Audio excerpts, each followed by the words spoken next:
Papa Pepper, our first dog. Alright guys, Papa Pepper here with Mama Pepper and a pile of the little peppers. We're doing our morning chores and we now have a dog. First dog ever in this family. You had some dogs kind of growing up, right, at your place? Yep, I did. We had some guard dogs, kind of surrounded the house. They were chained up.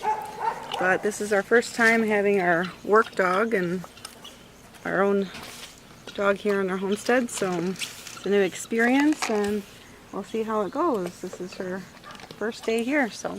Yes, we got her yesterday, and I mean, Mama Pepper and I, when we first got together, I don't know, we've had fish, we've had a bunch of pet snakes. We must have had a lizard or two, right? I don't know. Yep. But we kind of got rid of a bunch of the snakes and then started having children. Still haven't stopped with that. Growing up, we never had dogs. We had every other type of weird creature, but we never had any dogs.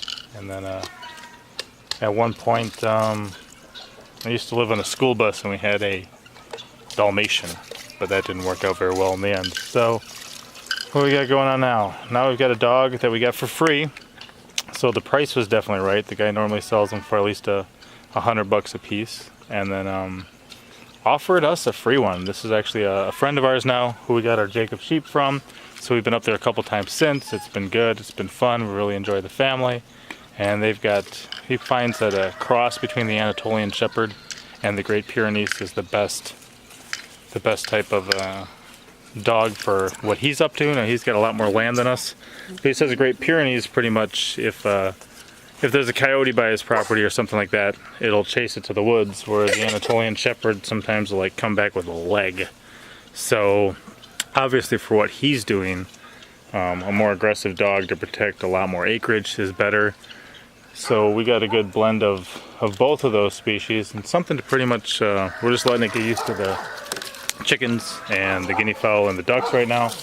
And then later this week we're going to move it down with the goats and the sheep, and it'll pretty much form a bond with those creatures. We see a Great White Pyrenees we pass coming home a lot, and it'll be out there taking a nap, and there'll be a goat laying down on top of it, you know, a little goat using its head as a pillow and things like that. So they form a good bond with the animals, and then if there's any type of distress or help that an animal needs, you know, it lets out some sort of yelp of pain or something, the dog's right there to protect it. So it really kind of becomes its tribe, you know, your flock or your herd becomes its tribe and begins to get working together. Now this one is cute. We named it Rosemary. It's not really going to be a pet. It's going to, you know, bond with the animals rather than the people for the most part, but we definitely want to keep it safe around the people too. So we want that relationship to go well. You got any thoughts? Tonight was her night with the chickens, and she did pretty well. And she was here this morning, so that's good. I sometimes do a patrol about midnight just to make sure everything's good, especially till we get everything down on our land where we've got a perimeter fence around the whole thing. And Mama picked up a really nice reflective collar, so when I came with the flashlight you could see her neck right away. And she was just sitting there hanging out next to our broody chick with her little chick, broody chicken with her little chick. So it'll be a transition. I'm not really looking forward to dog poop. It seems that you know, goat poop, sheep poop, other poop, it's there, it's useful, it's small, pelletized, things like that. But we'll see. We'll see. Hopefully I won't step in it too often. And then at some point I suppose we may have to get maybe another guard dog too, depending on how many different pastures we run and how everything gets spread out. But at this point we've got her. We also did pick up a male for our neighbors, all for the good and bluer than green. They've already got some that are 25% Anatolian Shepherd and 75% Great White Pyrenees, Great Pyrenees, and they've got a brother and sister from that. And now between us and them, we've got a brother and sister that are 75% Anatolian Shepherd and 25% Great Pyrenees. So we've got potentially two mated pairs that could, you know, grow up, get married, have kids. We have a female, they have a female, they have two males. So as far as getting extra dogs, that shouldn't be a problem as time moves forward.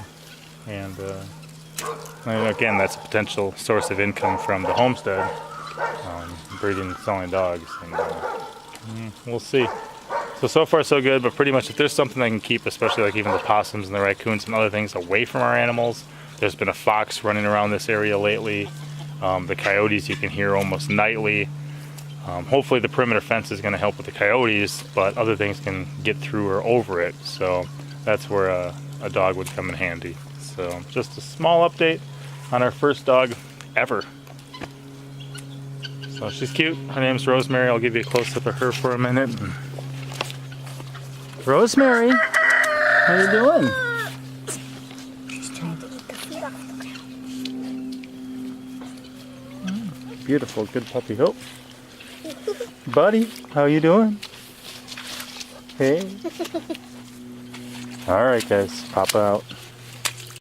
As always, I'm Papa Pepper, and I'd like to remind you, don't post for free. If you'd like to be part of a revolution in social media, an economic power to the people where users can actually blog for cryptocurrency, then I'd recommend that you check out Steemit.com and join the revolution. Papa out.